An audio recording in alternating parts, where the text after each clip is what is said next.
Multiple Bitcoin triggers have gone off at the same time. So in today's video, I want to go into what these are and what they mean and how their meanings connect and impact the market and our portfolios, and how these conditions or triggers are very likely to inform Bitcoin's next move. Because if one were to look closely right now, as we will today, you would see the unfolding of where we are going next. So stay with me, because this is the moment I believe everything starts moving again.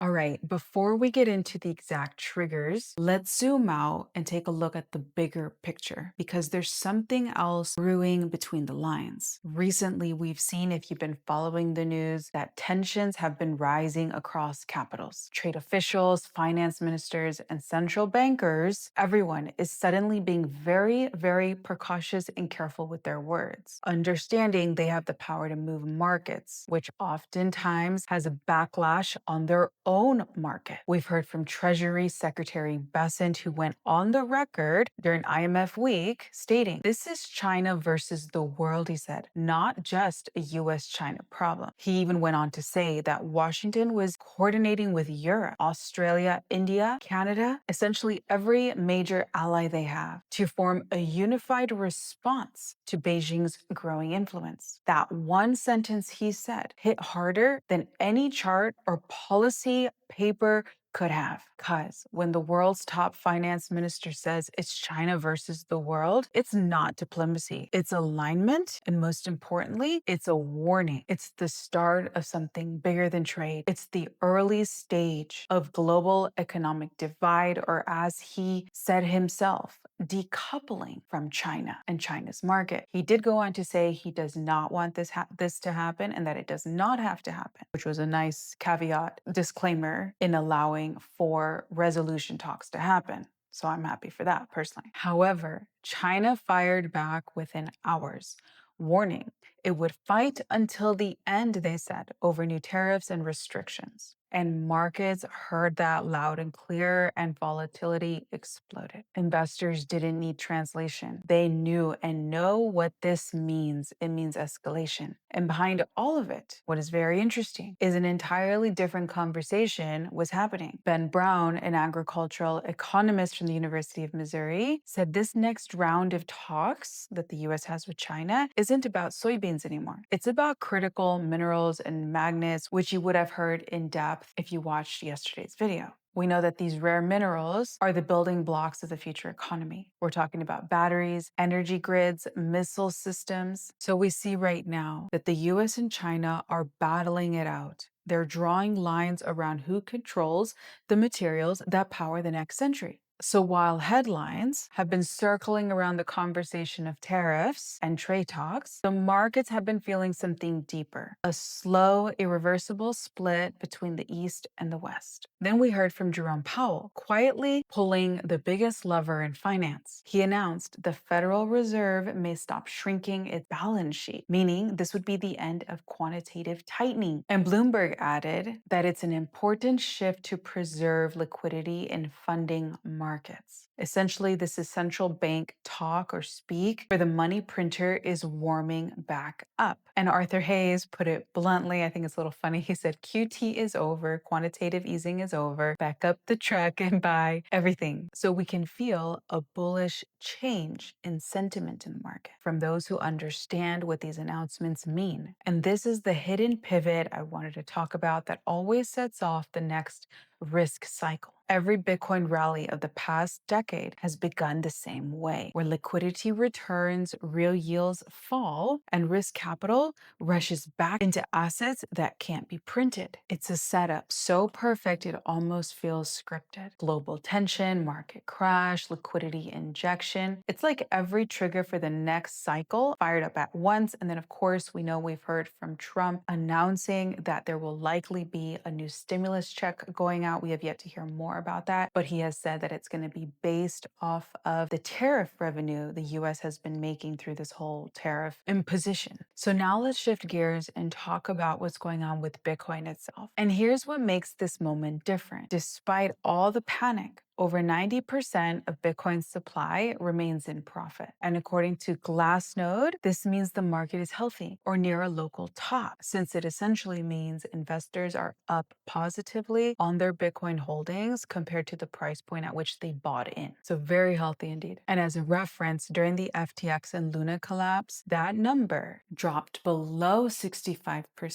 Next, we hear from Ki Young Ju from CryptoQuant, revealing that the average Bitcoin future size also shrank from $6,000 to $2,000 this year, which in many words essentially means that whales or large investors are participating less in futures. And very likely they have simply moved into ETFs, where retail traders are now running the derivatives market with smaller trades, bringing the average size order down. Anyway, the point is the structure beneath all of this is healthier. It's cleaner and it's more mature. It's like resetting the chessboard before the next match. And Into the Cryptoverse just confirmed that Bitcoin dominance is turning up again too, which always happens right before the market rotates into new highs. So it seems this recent crash may have just built the base for Bitcoin's next leg higher. Because when markets panic, they expose their weakest links. And this week, we saw which networks held and which ones broke. We hear from Alpha Please on X, summing it up nicely. He says, I had assets on Solana and Ethereum when everything crashed. Solana worked flawlessly while Ethereum became unusable. And Justin Bonds confirmed it with data. Ethereum and Arbitrum fees hit $100. Base peaked at $50, while Solana stayed under $1 and processed more transactions than all layer 2s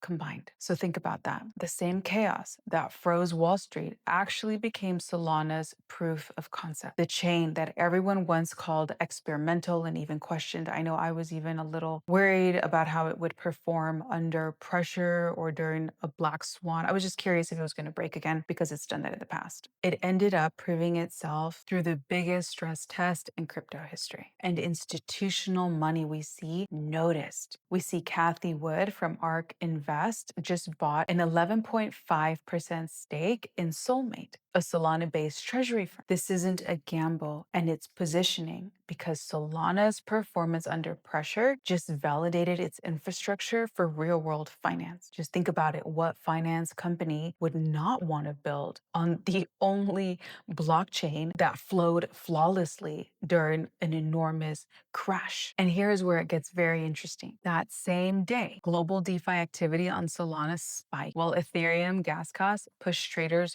off-chain. And in every market panic, there's always been a flight to quality, is what we've seen in the past. In 2008, it was treasuries. In 2025, this year, it started to look like it might be Solana. And there's something interesting happening in the centralized exchange arena of things. Right now, we see that centralized exchanges are bleeding. Over 21 billion left Binance this week alone. Bitfinex, OKX, and Bybit all reported billion-dollar outflows. Users aren't panicking. They're just simply migrating. This is trust leaving the old model. People are moving to self-custody, DeFi vaults, and on-chain treasuries. So all these signals summed up together speak of maturity that is going on in our space in many ways, which I'm very happy to see. And at the same time, stablecoin activity on Ethereum just exploded. In the last 24 hours, Ethereum added 775 million in new stablecoin inflows, according to Cointelegraph. And Artemis data shows Ethereum and BNB chains saw the biggest supply growth, while most other networks saw net outflows. Stablecoins are now acting like the financial bloodstream of the crypto economy. Every time they expand, it's capital preparing to deploy. As Kyle Dupe said, stablecoins aren't just digital dollars anymore, they're quietly becoming the world's payment layer, which as a side note is ultimately good for the US dollar and the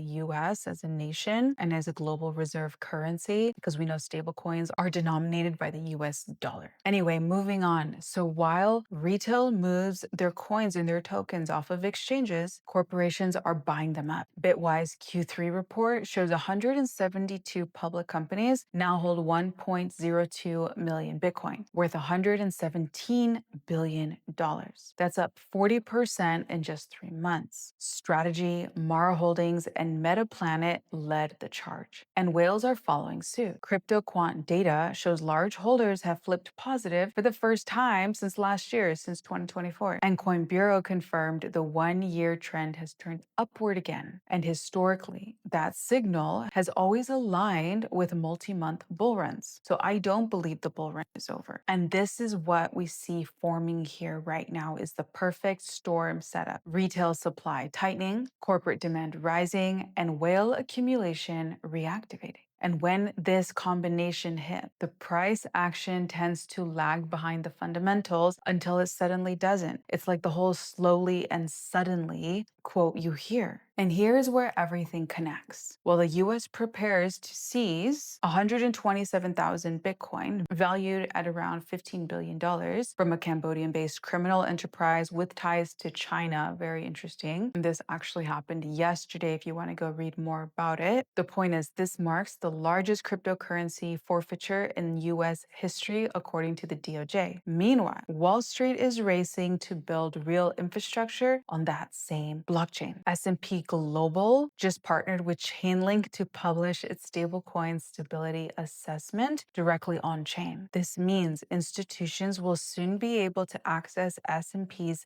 risk ratings for stablecoins like USDT, USDC, and DAI directly from smart contracts. And when the S&P Global starts writing to the blockchain, it signals a permanent merge between DeFi and TradFi. And BlackRock's spot Bitcoin ETF just crossed $100 billion in assets. Half of that came from retail investors, and 75% of those investors were brand new to BlackRock. So we see Bitcoin isn't just attracting capital, it's onboarding an entire generation into finance. The old system is going digital from the inside out. So as we wrap up today's video, I hope you can see and connect all these dots. Right now, we see stablecoin inflows are at all-time highs. Whale accumulation is rising again. Bitcoin supply and profit sits near record levels and moving into dominance again. All while liquidity is coming back from the Fed as they stop quantitative tightening. And remember, Trump has spoken of distributing stimulus checks based off of the US's tariff revenue. So it's as if the entire system just took a deep breath in unison at the same time. And the next exhale could be the biggest expansion crypto has ever seen. Now, keep in mind, no one knows what this cycle will really look like, and that may be the wrong conversation given how the world has so dramatically changed with such incredible Bitcoin adoption all over the world, coming from sovereign nations and governments and institutions alike. I believe, someone asked me in the comments, so this is for you, I believe we see too much global and mass adoption on such enormous macro levels to believe that it's over. I think it's the wrong question. Bitcoin will progressively continue to go up. It will reach $1 million